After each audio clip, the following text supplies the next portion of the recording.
Today we're being joined by Marlaina McPhillips from the Collegians Football Club. Marlaina, thanks for coming on. Probably butchered your name, but thanks for coming on. That's all right, mate. I'm used to it. Marlaina.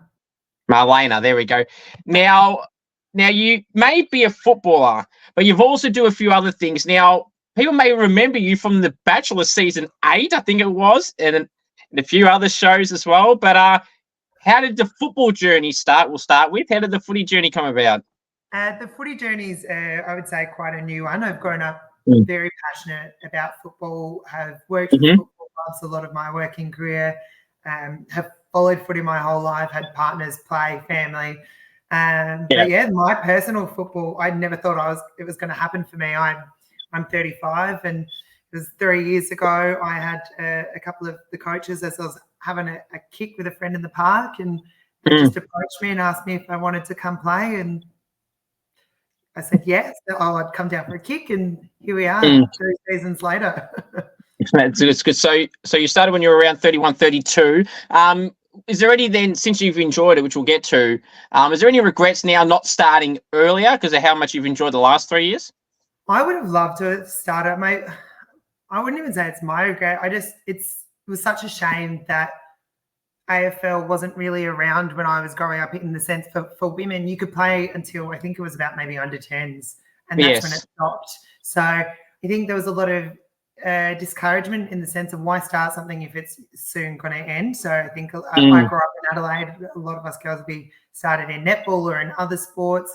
So it's such a shame. I feel like it's definitely something that I love and would have loved to have played, but seeing so many young women now and pick it up and watch how they just read the ball and how they play is I'm really proud to see how big it's getting and how passionate people are. That's good. So since you've joined playing footy at Collegians, how's your time been there on the field? On the field, yeah, it's great.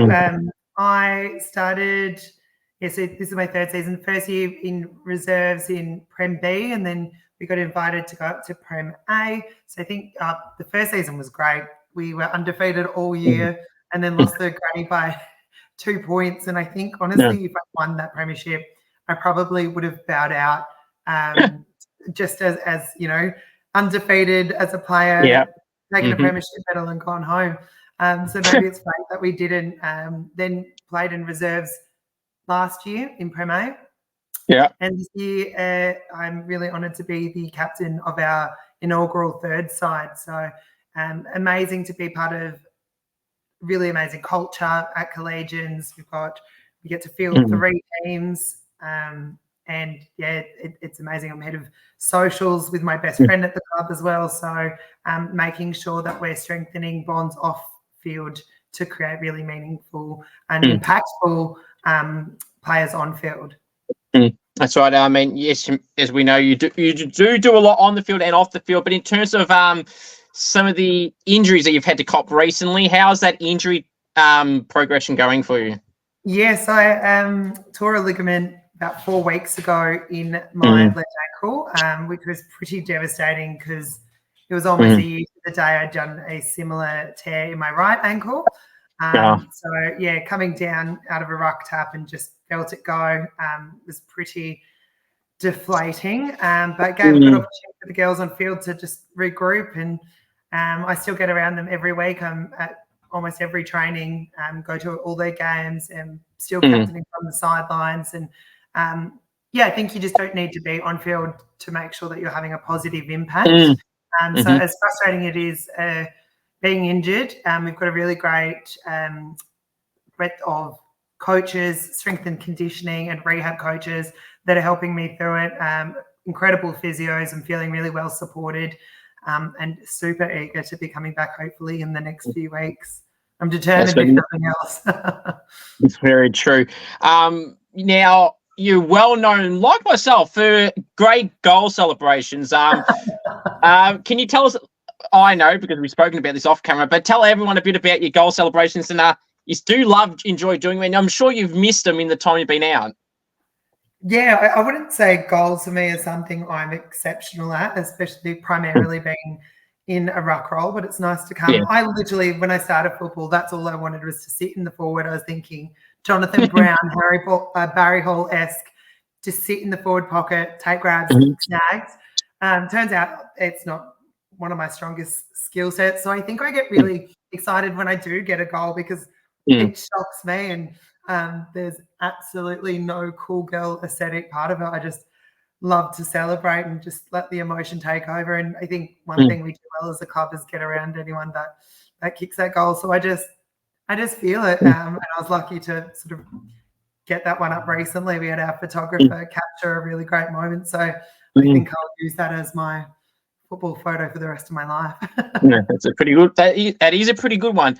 But when you think about it, then you might want an updated one, because you might want one that has that thing called silverware around your neck. Yes.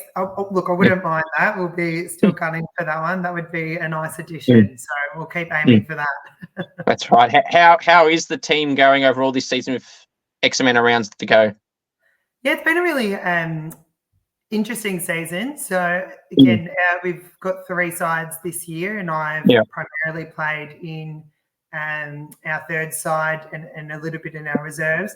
It was our very first year fielding a third side, and so we were placed into Division 4. Understandable, very new. In the first 4 rounds, I think we were beating teams on an average of about 100 points. So yes, it was very significant, which is good, but also not conducive to any of those teams playing productive football. Obviously, you know, it's great to be on the winning side, but also I think, you know, for both sides involved, you want to be playing footy that is meaningful.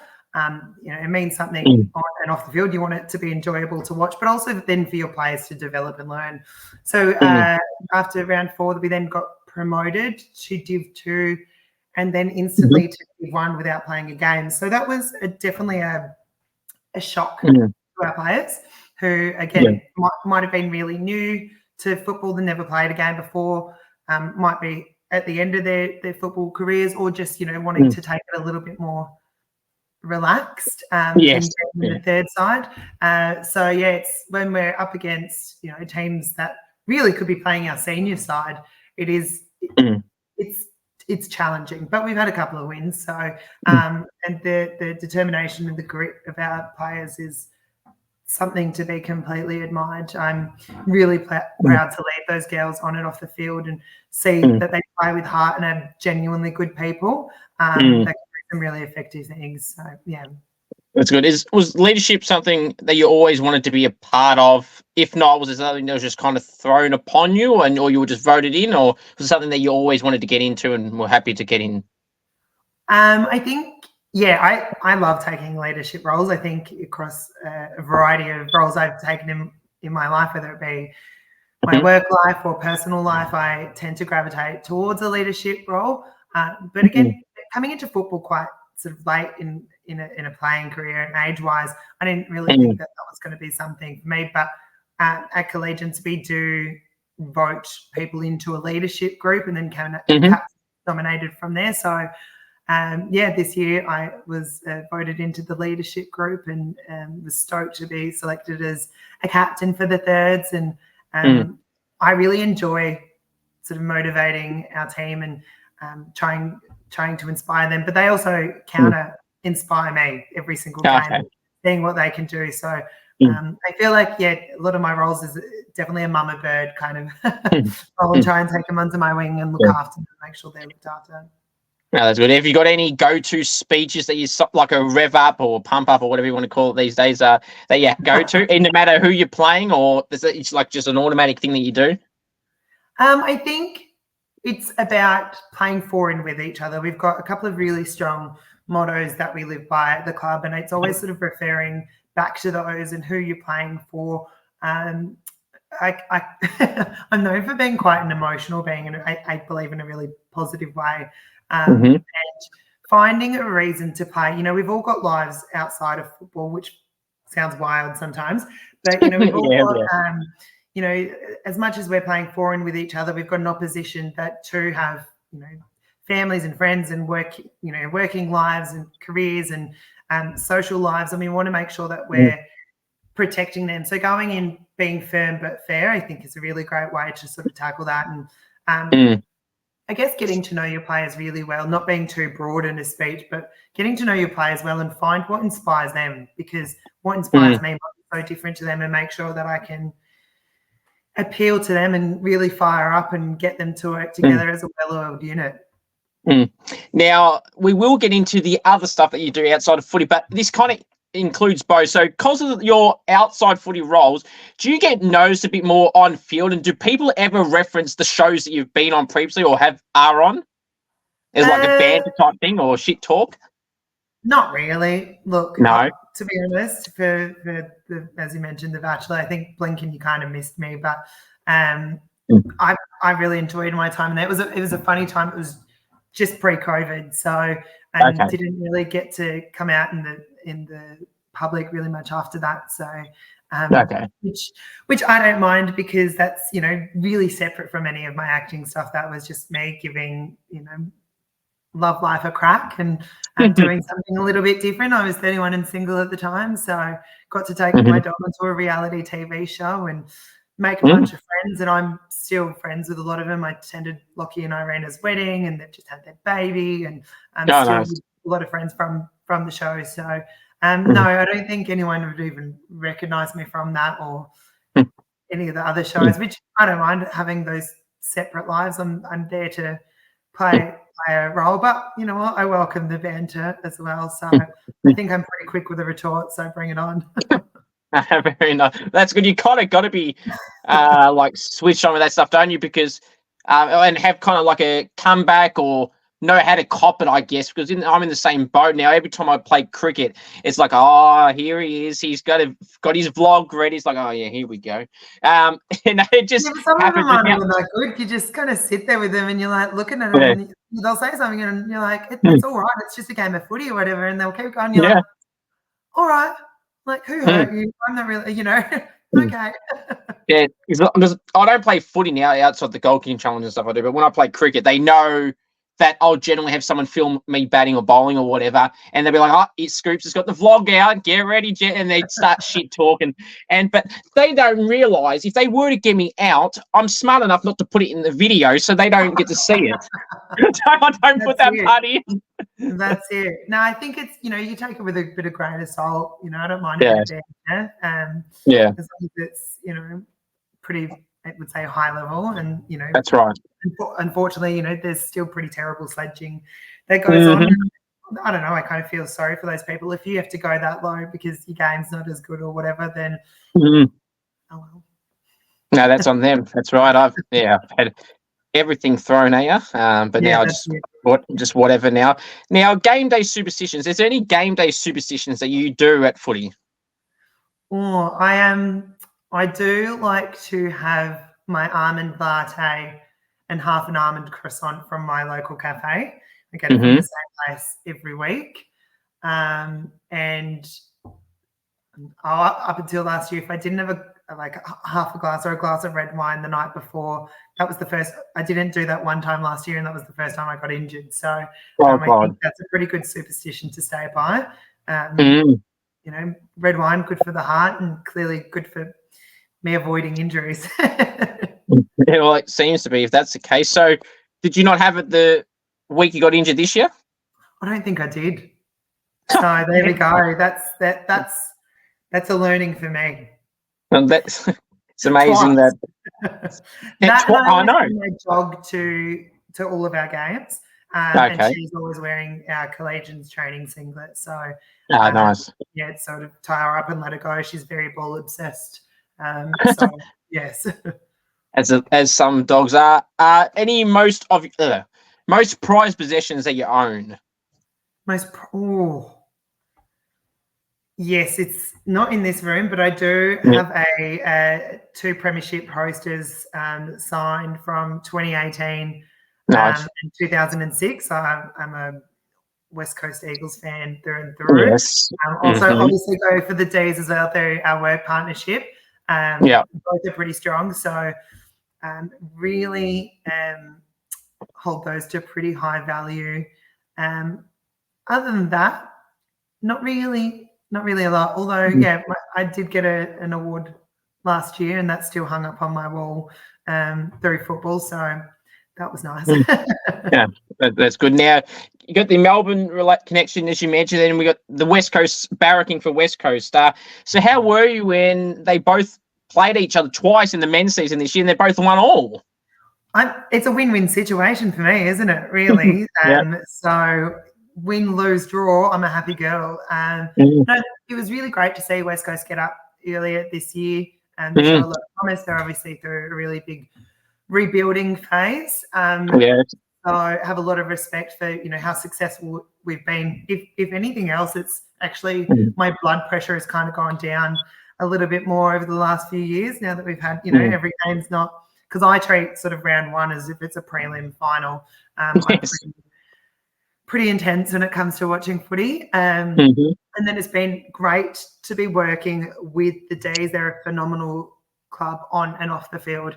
So getting to know them quite closely and then support them. The first year we partnered with them, they won a premiership. So, yeah, we've seen obviously great success, but how they tackle trials and tribulations as well. Really proud to work with them so closely. That's good. So obviously you're an Eagles fan, I'm a Saints fan, and this week, coincidentally, they're matching up on each other. So this Saturday at Marvel will be very, very interesting. It will be. I'm devastated I can't attend, but we've got a triple header at our home ground playing this week, so won't be able to attend. But look how the Eagles played against Brisbane last week. So you just never know.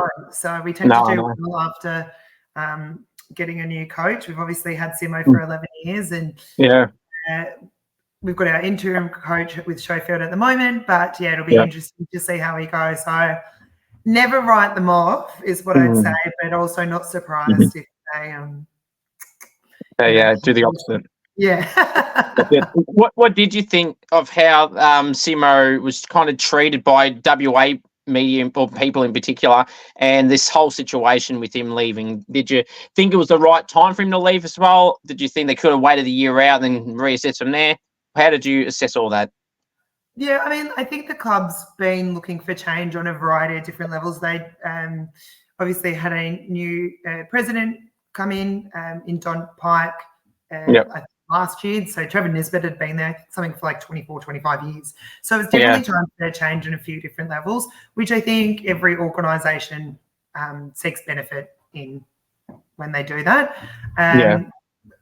Before Simo, Woosha was there for 13 years, so we do tend to hold on and be very loyal to our leadership group. So there's a lot of love for that. He did some really amazing things at the Eagles.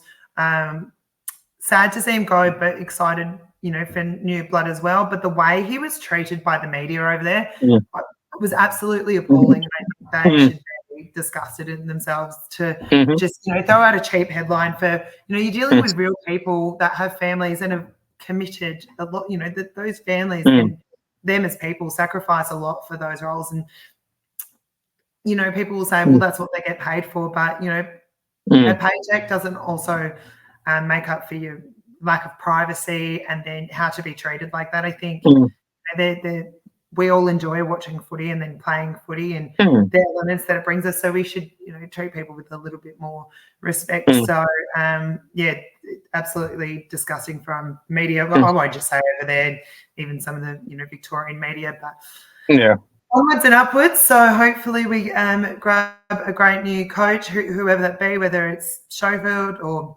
I wouldn't mind Dan Cox coming back over. That might be, I think there's obviously definitely a plan in play for them to make that decision. So I would maybe it is, so it forces Sydney's hand to, whether it's Longmire going, do we hold on to him? He's probably not going anywhere too soon with the success of, Sydney. So Dean might just come on back to the Eagles. I won't hate that. No, I was just going to say you would like that. And considering now, like sometimes I feel like some people will go when they mention these ex-players, like it might be great to have them go to that type of role, but like if they're not good enough for the role, they shouldn't just get it off their name. But in saying that, Dean Cox has had that long resume now at Sydney as an assistant, which and under Longmire as well. So he has got that resume, so it makes sense. But like for some names that people might throw up for any coach or any club, they might go, "Oh, this guy," but mate, he's been out. He hasn't done coaching ever, or he's only done it for say a year or two. Just it's interesting, but he's at least warranted now the talk because he's been at Sydney for a while. Well, that's it, and I think just because you're a player or a past player, it doesn't make you automatically credited for a coaching role. It's very different. I have so much respect for coaches on all levels. In all sports, really, it's a really tough role. So, yes, I think to have the right person and to think, where your trajectory is as a club is really important.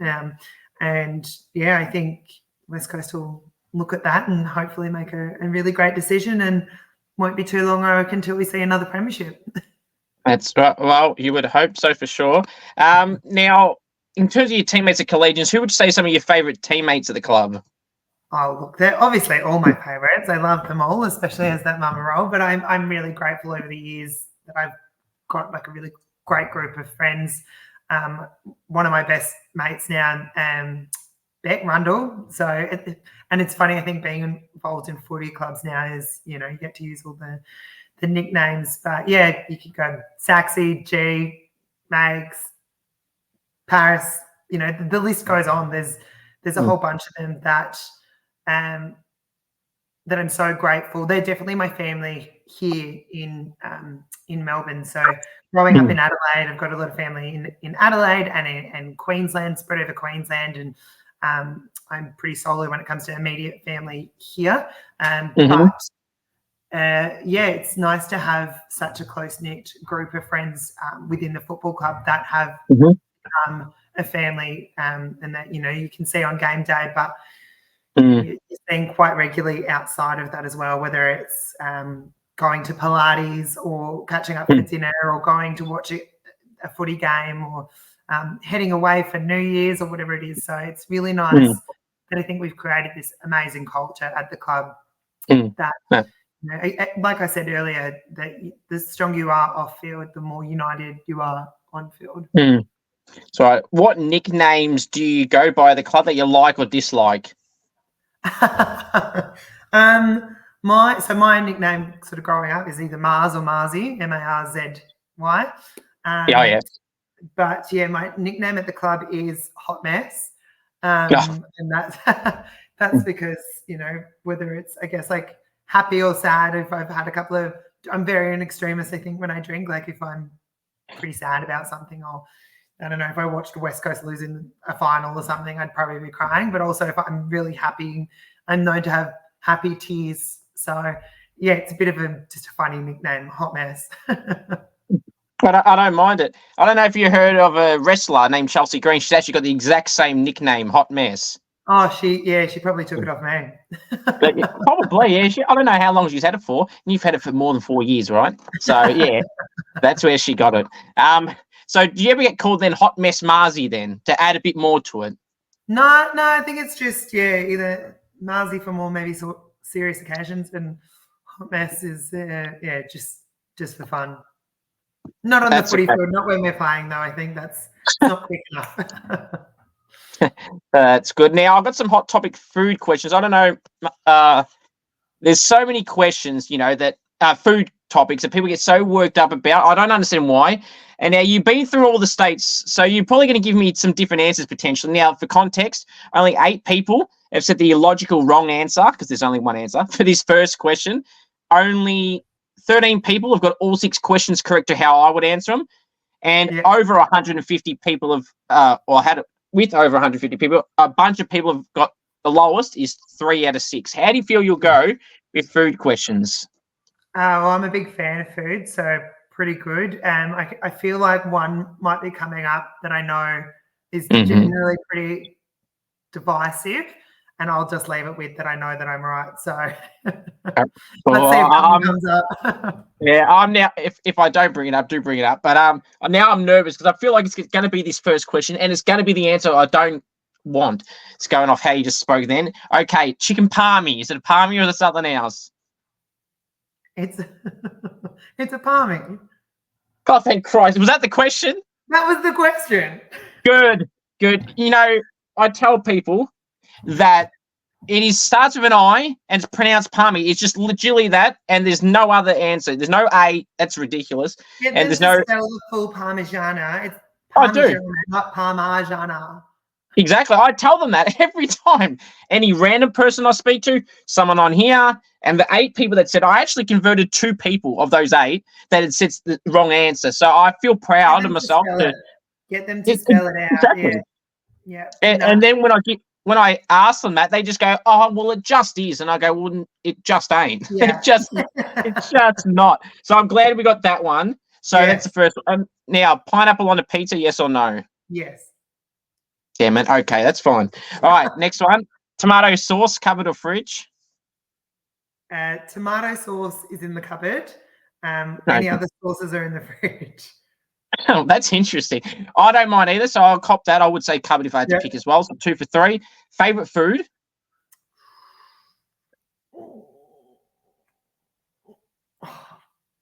I mean, you can't go past like a really good steak.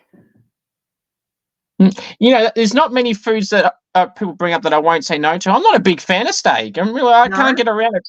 I've had it plenty of times, but I don't go. I don't know. Like I was going out, like I don't know. That's pretty good. Or like a seafood risotto. I don't know. I'm a fan of most food, so it's hard. That's good. Well, this is going to make this next question harder then. Food you don't like. Okay, that's easy though. I can eliminate those. Okay. Goat's cheese and olives. Controversially, yeah. No. Oh, and I'm on your side for that one. So 3 for 5. Last one from this side. Favorite takeaway place? Depends what I'm getting. True that. It really is. We've got Dialogino's here in Elstonwick that does an epically good pizza. So. Oh yeah. That. Otherwise, don't mind like a good curry as well. So nice. You can't really go wrong. I like that. 4 for 6. Not bad. Not equal lowest where there's a bunch of people on that. So you did well. Right. I know. That take down every time I do this. I said to myself in my head, as long as I get that question, I don't care. It's just that because I'm not afraid, but like I'm worried what my response will be to their wrong, stupid answer. So it's like, how do you react? Just go, you're wrong. That's what I would say. Now, back to footy. What would you say is some of your biggest strengths as a footballer? I do believe like I'm a good leader and make sure that I can sort of keep people's heads up. On field, I think I'm a pretty good tackler. Yeah. Not very fast, but I'm a good tackler. So I don't mind landing a good tackle and a fair tackle. So making sure that I look after the opponent, but also making sure that they don't get away. Absolutely, more than that. Now, mark or goal? Well, we mentioned about the goal celebrations before. So, mark or goal of the year? Which one would you rather do? Oh, goal. Good. I like that. People a good celebration, Absolutely. Give the people what they want. Exactly, and you can't do that with a mark, can you? Especially when it's anywhere really. You're either taking it for a set shot and you got maybe a little bit to gloat, and then if it's an in-field in-play mark, you got no seconds to gloat. The goal, you can kick it and hand it to the crowd or whatever, or carry on, and you get about 30 seconds to a minute, so you get longer, and it looks good. Now, I'm sure you are one that would do this, but I've got to ask this anyway. Would you be one to post it if you were to get a mark or goal of the year contender, or just get a good goal in general?